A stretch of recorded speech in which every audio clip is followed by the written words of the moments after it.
In the early 1980s, only 15% of American adults were overweight, a number that has ballooned to 73% today. But the secret was not diets or gym memberships, it was an invisible web of daily habits. Depression-era thrift shaped the dinner table, children walked miles to school without thinking of exercise, and most families spent an hour cooking every night. If the world of why Americans were super fit in the 1980s seems unrecognizable now, the real question is this: how did everyday life make fitness effortless, and when did we lose it?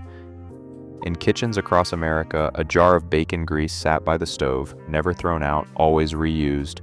Depression-era parents, shaped by years when waste meant hunger, carried those habits into the 1970s. Dinner plates were just 9 inches across, holding modest servings that left little room for excess. Seconds were not a given. Children learned to ask politely, aware that food cost real work. The idea of scraping leftovers into the trash felt almost shameful, echoing a time when every scrap counted. Household budgets dedicated nearly a fifth of their income to groceries, so stretching meals was a point of pride. Oral histories recall mothers dividing a single roast to last 2 dinners, and fathers reminding children not to take more than they could finish. Even as supermarkets filled with abundance, the old rules lingered: finish what is on your plate, but do not overfill it. This quiet thrift, passed down through generations, set invisible boundaries that kept portions and waistlines in check. A typical weekday for a child in the 1970s began with a walk or a bike ride to school. According to the 1969 National Personal Transportation Survey, nearly half of American students traveled this way. No carpools, no crossing guards stationed on every block, just a steady stream of kids moving under their own power. For many, the journey covered up to a mile each direction, adding 2 miles before the first bell even rang. The route was not always a straight line. Shortcuts through neighbors' yards and alleys stitched together a network that belonged to children as much as to cars. After school, the same pattern repeated in reverse, with detours to a friend's house, the corner store, or the park. Without anyone calling it exercise, these daily routines easily added up to 4 miles of walking or biking, 5 days a week. This constant, low-level movement burned hundreds of calories and shaped a generation's energy balance long before gym memberships or fitness trackers. For Generation X, staying active was simply built into the map of childhood.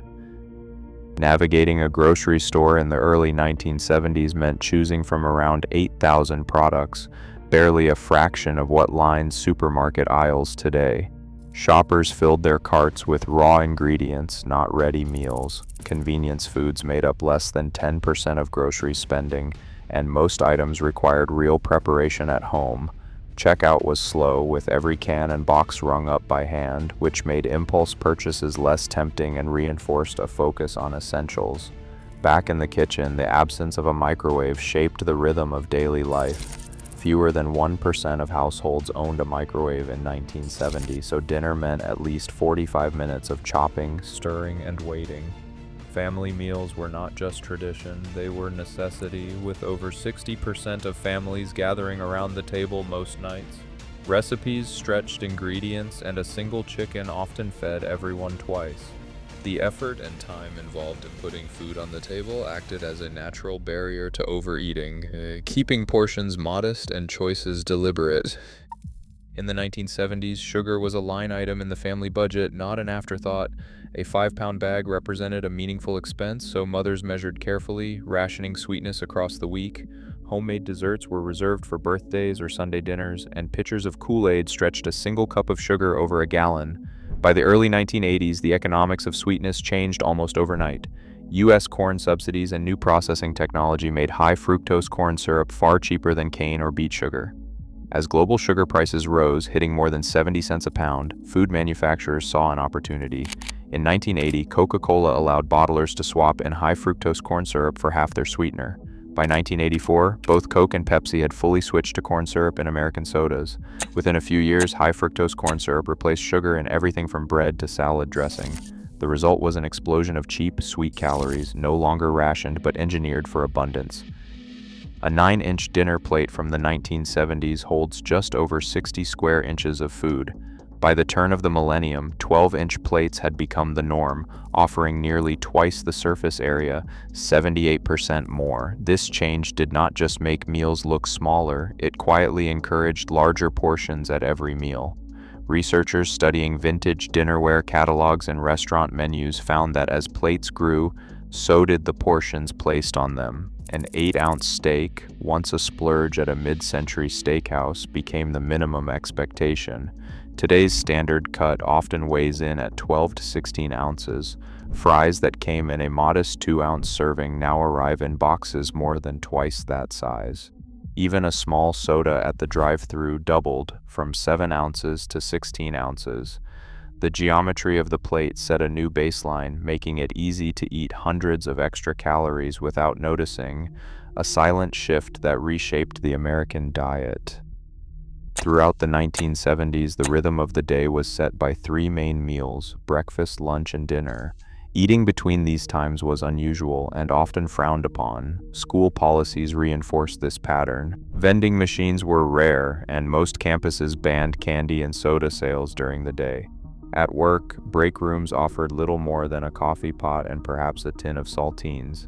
The idea of grabbing a snack to tide you over simply did not fit the cultural script. Most pantries held only a few treats, like a single package of cookies or a box of crackers doled out sparingly. Children's allowances, paid in coins, rarely stretched to more than a candy bar or 2 per week.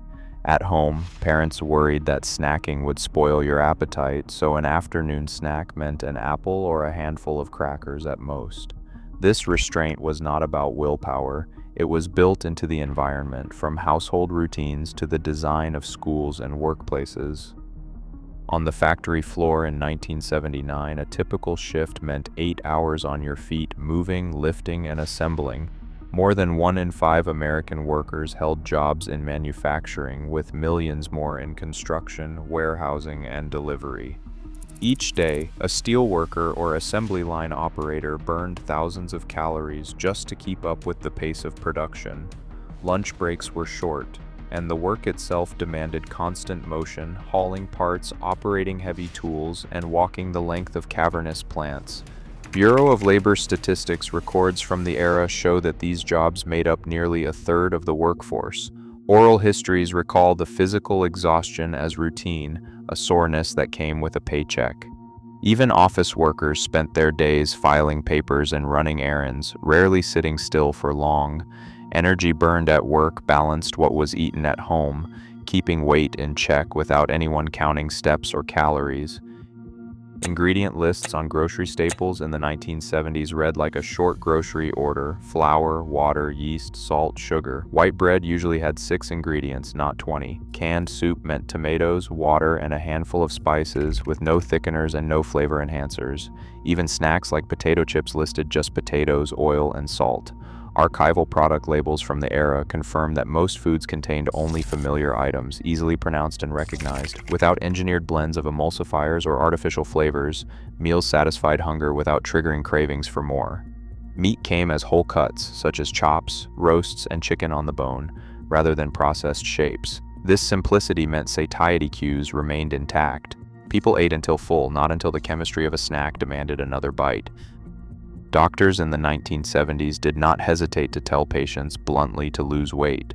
Medical records and advice columns from the era reflect a culture in which being overweight was treated as a correctable problem, not a sensitive topic. Clothing racks offered only a narrow range of sizes, so gaining even a few pounds could mean struggling to find something that fit. Dining out was a true luxury.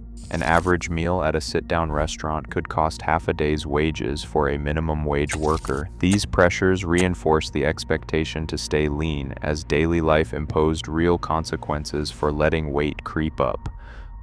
Obesity rates have soared as our environment shifted, not our willpower. Today, nearly 3 in 4 adults face a reality engineered for overconsumption. Rethinking the systems around us, not blaming individuals, remains our only path forward. The real challenge is not personal failure, it is changing a world designed to fail us.